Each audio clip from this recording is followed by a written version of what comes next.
Jens, would like to say some things.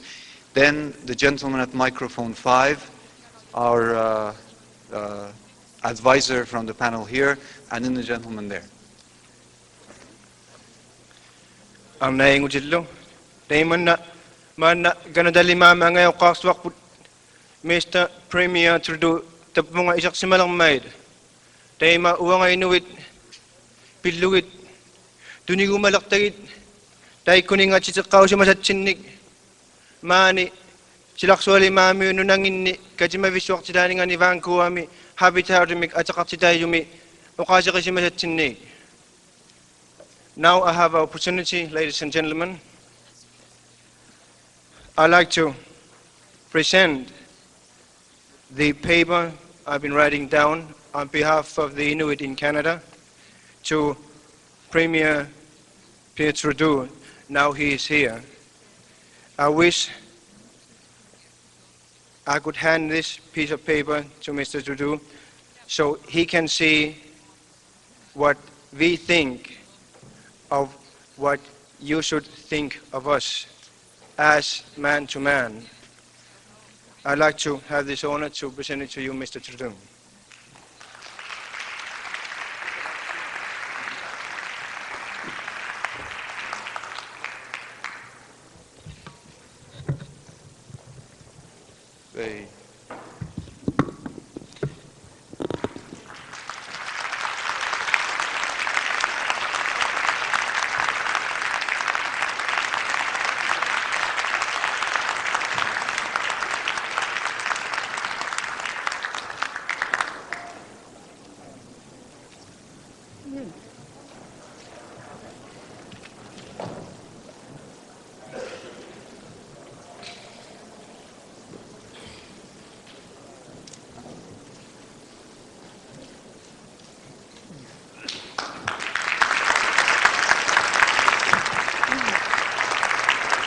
Thank you. I think perhaps if our speakers were waiting would allow, since our friend Jens has addressed a question to Mr. Trudeau, perhaps he would like to be an advisor from the floor like the others have been today and would like to say a few things about this.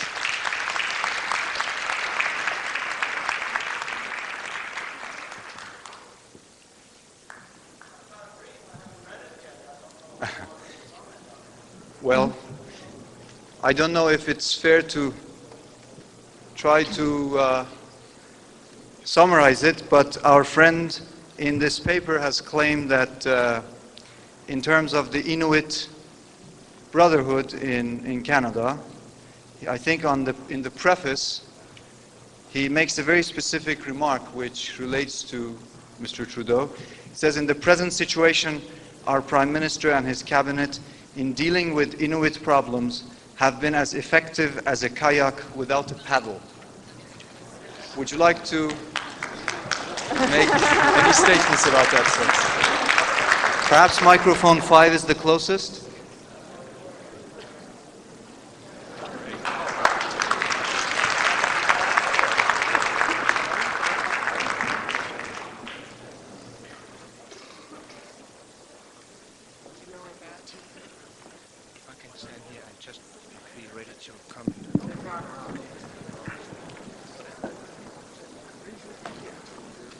Well, Mr. Chairman, I repeat, I haven't read the brief. It was just handed to me now.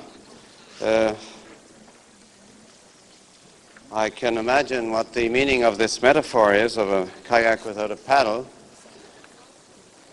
But having a kayak is a start, and it's easier to make a paddle than a kayak.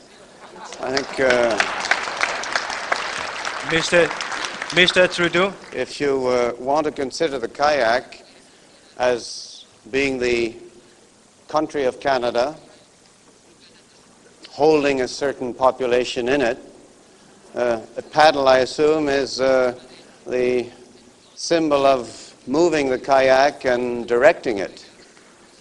The Inuit people have just begun in the past generation to come to grips with their own identity.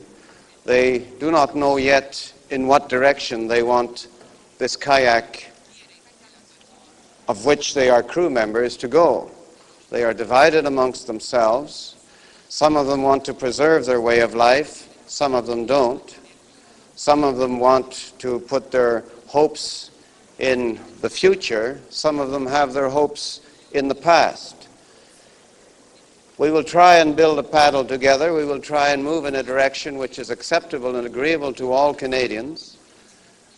We cannot determine that direction, certainly from the strictly government point of view, but we have to determine a direction which is acceptable to all Canadians. Inuit are Canadians, Indians are Canadians, the rest of us are Canadians.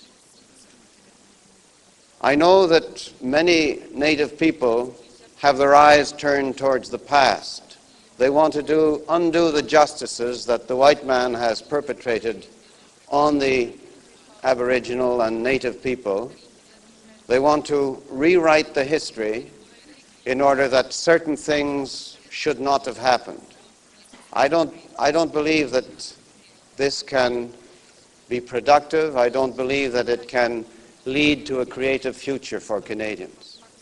I think if certain injustices have been committed, an attempt to right those injustices must be made. And this is what the government is doing in sitting down and negotiating, for instance, with the Yukon Indians.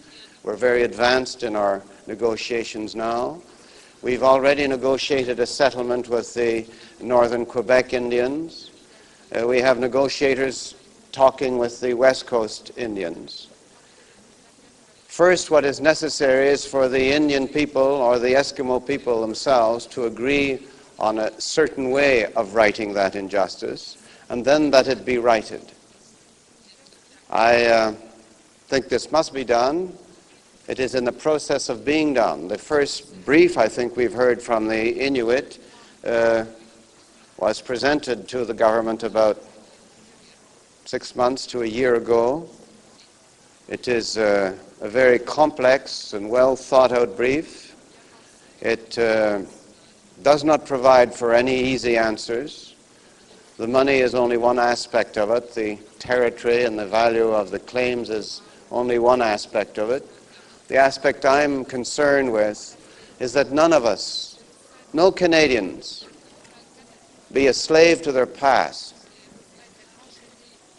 That we all build a country together for the future.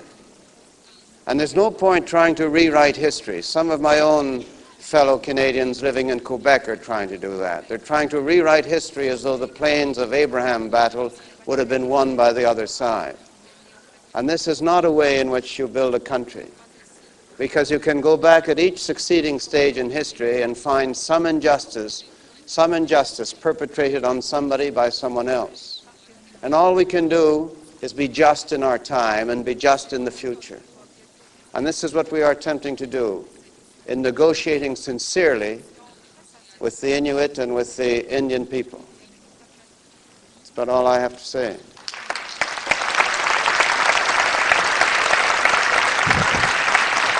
Ladies and gentlemen,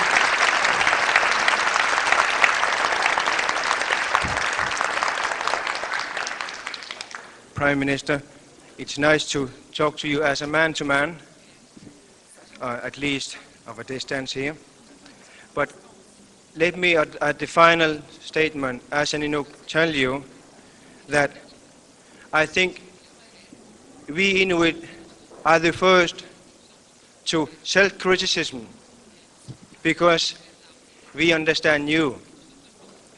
Now we're asking you to self-criticize yourself in what you've been doing to us, which resulted in families who cannot speak to each other, the families and the people who lost their identity, and at last tell you and tell the whole world, if it is necessary, that a kayak without any paddle is dead.